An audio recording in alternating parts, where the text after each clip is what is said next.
ବର୍ତ୍ତମାନ ଅଛୁ କୋରାପୁଟର ଆଦିବାସୀ ସଂଗ୍ରହାଳୟ, ଯେଠାରେ କି ଆଦିବାସୀମାନେ ହସ୍ପିଟାଲ ଏବଂ ବିଭିନ୍ନ ଉପରେ ଥିବା ଜିନିଷ ଗୁଡ଼ିକ ଖୋଲି ଦେଇଛନ୍ତି। ଆଉ ଆପଣମାନେ ଆସନ୍ତୁ, ଆମେ ସେ ମ୍ୟୁଜିୟମ୍ ଭିତରେ ଦେଖିବା। ଆଉ ଆପଣମାନେ ଦେଖିପାରିବେ, ମୁଁ ଆପଣଙ୍କୁ ଦେଖାଇବା ପାଇଁ ସବୁ ସହଯୋଗ କରିବି।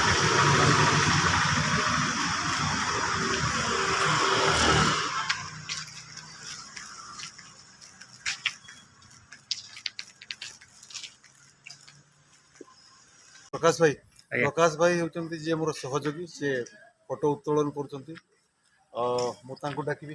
प्रकाश भाई मत सहयोग करूँ, आसतु एपटे।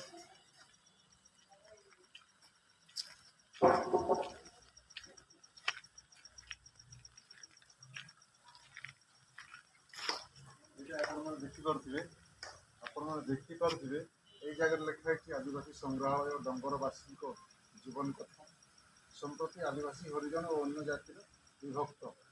यहाँ केमती आपण देखिपे से जुगर स्टेच्यू। आसतु म्यूजियम भीतर को जावा।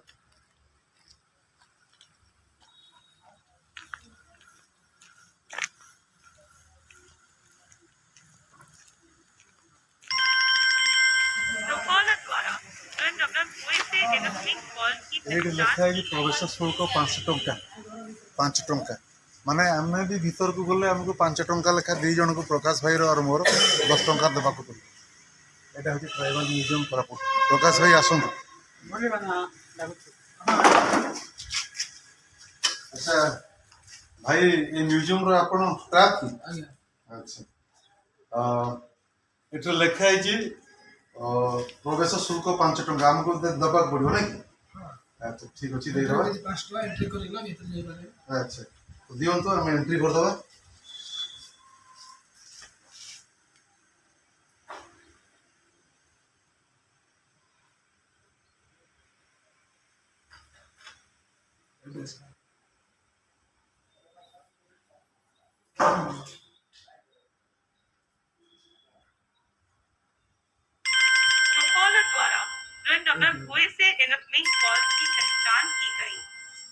तो अच्छा ये भीतर कौन सब अच्छी भाई? आदिवासी मान आगे केमती रहउतले ता सामान पत्र सब अच्छे। अच्छा ता चली चलन केमती थिला 200 प्रकार धान अच्छे। अच्छा अच्छा एटा एटा सरकारी म्यूजियम ना कौन से ट्रस्ट द्वारा परिचालित? नहीं जगन्नाथ मंदिर ट्रस्ट। अच्छा ठीक अच्छे। प्रकाश भाई आसतु भीतर को जावा। देखा से कौन कौन आदिवासी मान जिनस अच्छी देखा। अरे यहाँ गोटे अच्छी काच बंधा है कैमरा से बंडा लोकटा कैमराटा पाखक नि तो जूम करके देखा जूम करके देखा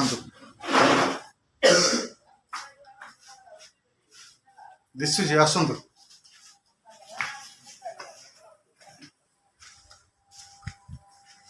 यहाँ पुरातन काल रे आदिवासी माने केमती कौन व्यवहार करुले। यहाँ हूँ चुली हांडी माठिया एटा जालिनी काठ खुंड प्रति की जो पूजा करा जाए से जिनस गुड़ाक अच्छी। एटा सौरा लिपि सौरा स्क्रिप्ट सौरा माने लेखुवा लिपि आपण माने स्पष्ट देखि पारुथिबे। मातृभाषा सहित मनीष अविच्छिन्न संपर्क भाषा ही तार स्वाभिमान संतक। सौरांकर भाषा सौरा सौरा एक प्राचीन संस्कृति संपन्न जनजाति। आपण माने भी देखि पारुछथि लिपि सेमान द्वारा व्यवहृत लिपि फोटो चित्र भी आपण माने देखि पारुछथि। प्रकाश भाई आसतु एटा गोटे जिनस आम देखा old fire place of British era. British समय रे व्यवहृत घर गरम रखा निमंते निया करवा स्थान बहुत बढ़िया जिनसटे आपण देखि पारुथिबे।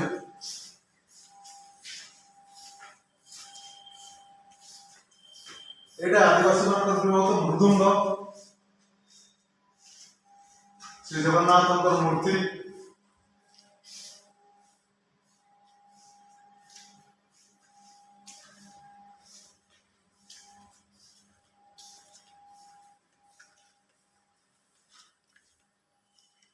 ସେମାନେ ଧାରଣ କରୁଥିବା ବିଭିନ୍ନ ପ୍ରକାର ଅଳଙ୍କାର, କଣ୍ଟା ସୂତା, ବାହା ବଳା, ଚୁଡ଼ି ଇତ୍ୟାଦି ଏପଟେ ବି ଅଛି, ଏପଟେ ବି ଅଛି। ଆଉ ଆପଣ ଏପଟେ ଦେଖିପାରୁଥିବେ ଏଇଟା ଗୋଟେ ଷ୍ଟାଚ୍ୟୁ,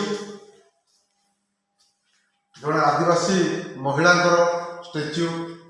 ସେପଟେ ଅଛି ହାତରେ ଯେଉଁ ପୁରୁଣା କାଳର ଆଦିବାସୀ ମହିଳାମାନେ ପିନ୍ଧୁଥିଲେ, ଆଦିବାସୀ ମହିଳା ବ୍ୟବହାର କରୁଥିବା ବିଭିନ୍ନ ପ୍ରକାର ହାତ ଖଡ଼ୁ, ମୁଦି, ଖୁଣ୍ଟିଆ, ବହୁତ କିଛି ଜିନିଷ ଅଛି ଆପଣମାନେ ଦେଖିପାରୁଥିବେ।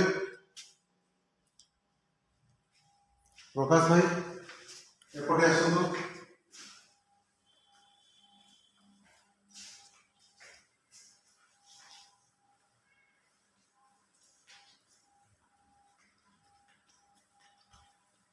ଆରେ ବାହ, ଦେଖନ୍ତୁ ଦେଖନ୍ତୁ ପ୍ରକାଶ ଭାଇ ଦେଖନ୍ତୁ, ଏଇ ସବୁ ହଉଛି ହାତ ହତିଆର।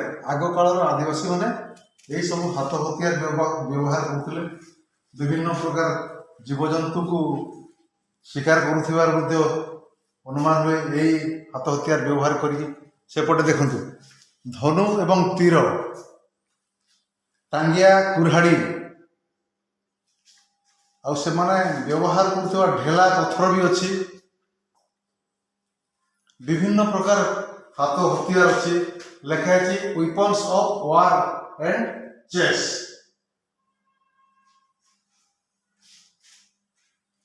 ଏ କାନ୍ଥ ପଟେ ସଂଗ୍ରହ କରି ରଖାଯାଇଛି। ଦେଖନ୍ତୁ ସେ ଅସ୍ତ୍ର ଶସ୍ତ୍ର ଟିକେ ଭଲ କରି ଦେଖାନ୍ତୁ।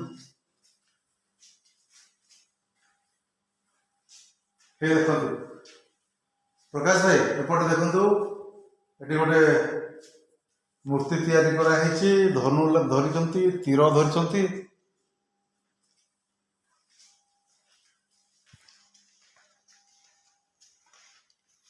ଏଗୁଡ଼ାକ କିଛି ଫଟୋ ଚିତ୍ର ଅଛି ହେଲା। ତାପରେ ସେମାନେ ବ୍ୟବହୃତ, ତାଙ୍କ ଦ୍ୱାରା ବ୍ୟବହୃତ ବିଭିନ୍ନ କିସମର ଧାତବ ପାତ୍ର, ବିଭିନ୍ନ ପାତ୍ର,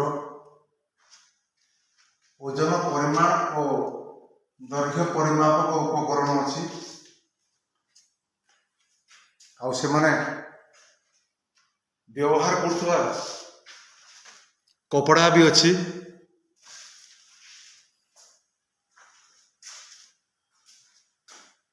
କିରୋସିନି ତେଳ ଦୀପ, ଆମେ ଯାହାକୁ ସମ୍ବଲପୁରୀ ଭାଷାରେ ଡିବିରି କହୁ, ସେଇଟା ଅଛି। ଚିଲମ, ଯୋଉ ଗଞ୍ଜେଇ ଟାଣନ୍ତି, ଧୂଆଁ ଟାଣନ୍ତି, ଏଇଟା।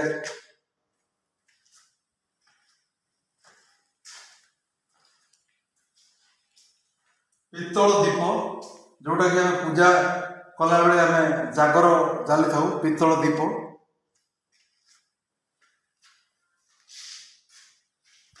ଏଇଟା ଲାଞ୍ଜିଆ ସୌରାଙ୍କ ପରିଧାନ ବସ୍ତ୍ର। ଦେଖନ୍ତୁ, ଆରେ ବା, ବହୁତ ବଢିଆ ଜିନିଷଟେ। ଏଟା ଧାତବ ଶୁଆ, ପିତ୍ତଳ ଥାଲି, ଆଉ ଏଟା ଲୁହା ଚଟୁ, ମହୁରୀ, ଘଣ୍ଟିମାଳ। ପ୍ରକାଶ ଭାଇ ବହୁତ ବଢିଆ ଜିନିଷ ଅଛି, ଦେଖି ଆସନ୍ତୁ। ଏପଟେ ଆସନ୍ତୁ, ଏପଟୁ ଆରମ୍ଭ କରିବା। ଆରେ ଲଙ୍ଗଳ ଜୁଆଳି, ଆପଣ ମାନେ ଭିତରକୁ, କ୍ୟାମେରା ଟିକେ ଭିତରକୁ ନିଅନ୍ତୁ। ଲଙ୍ଗଳ ଜୁଆଳି ଅଛି।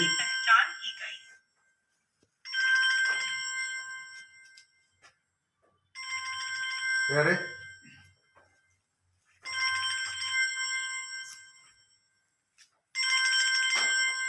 ଇଆଡ଼େ ସେମାନଙ୍କର ବ୍ୟବହୃତ ବାଦ୍ୟଯନ୍ତ୍ର, ଢାପ, ଢୋଳ, ମାଦଳ, ଆମେ ଯାହାକୁ ନିଶାନ। ଆସନ୍ତୁ। ଆପଣମାନେ ଦେଖୁଥିବେ ଏଇଟା ତୁରୀ ତୁରୀ ଯାହାର ଆବାଜ ବହୁତ ସୁନ୍ଦର ଏବଂ ବହୁତ ବେଶୀ ଆବାଜ ଦିଏ।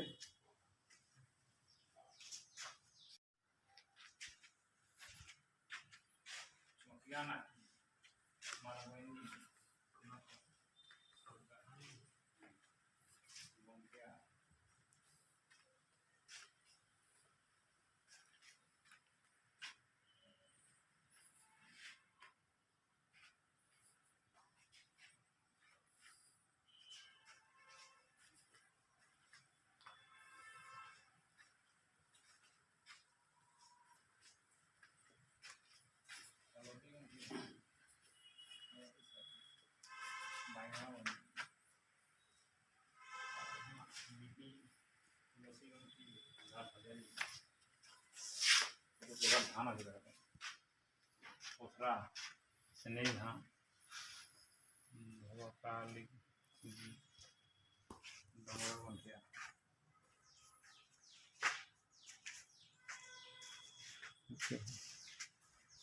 এইটা হচ্ছে ধান মানে আগ পুরোনা কালর ধান মানে ধান হচ্ছে তুলসী গଣ୍ଠି মিলি। ହ୍ୟାଲୋ ହଁ ଦେଖନ୍ତୁ ମୋତେ ସବୁବେଳେ ଯିଏ ବାଇଗଣ କ୍ୟାମେରାରେ ସାହାଯ୍ୟ କରନ୍ତୁ।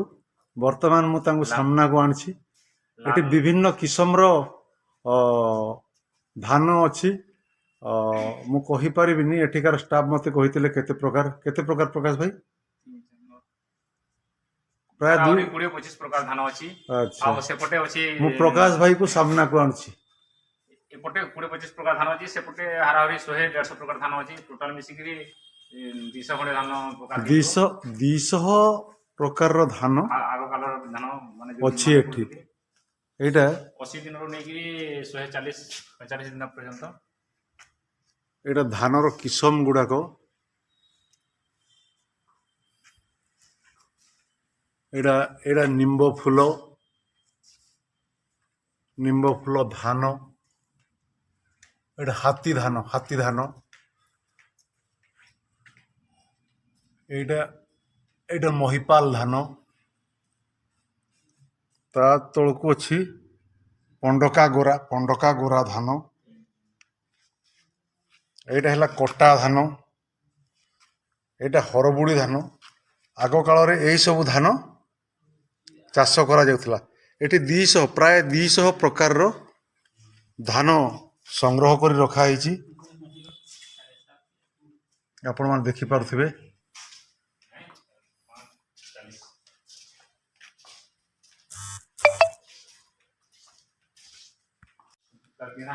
ଏଇଟା ଆପଣମାନେ ଦେଖିପାରୁଥିବେ ଧାତୁ ନିର୍ମିତ ମୂର୍ତ୍ତି ଗୁଡାକ। ଆହୁରି ବି ଏପଟେ ଦେଖିପାରୁଥିବେ, ଇଏ ଆମର ଯୋଉ ବିରିକୁ ଡାଲି କରାଯାଏ। ତାପରେ ସେ ଗଛର ପାଣି ଟାଙ୍କି।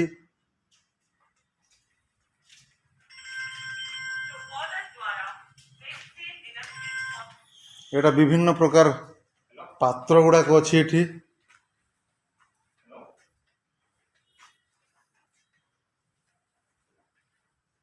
ଦେଖନ୍ତୁ, ଆପଣମାନଙ୍କୁ ସ୍ପଷ୍ଟ ଦେଖାଯାଉଥିବ। କ୍ୟାମେରାମ୍ୟାନ୍ ବର୍ତ୍ତମାନ କୁଆଡ଼େ ଯାଇଛନ୍ତି, ମୋତେ ନିଜେ କ୍ୟାମେରା ବୁଲେଇବାକୁ ପଡ଼ୁଛି। ଏଇଟା ଦେଖନ୍ତୁ, ଆଦିବାସୀମାନେ ତାଙ୍କ ଘରେ କେମିତି ରହୁଥିଲେ। ସେମାନଙ୍କର ବିଭିନ୍ନ ସାମଗ୍ରୀ ଗୁଡ଼ାକ ଆପଣମାନଙ୍କୁ ସ୍ପଷ୍ଟ ଦେଖାଯାଉଛି। ଛଣ ଛପର ଘର। ଏପଟେ ମାଟି ପାତ୍ର, ଚୁଲିରେ କାଠ ଜାଳେଣୀ କାଠ ଭର୍ତ୍ତି କରାହେଇଛି।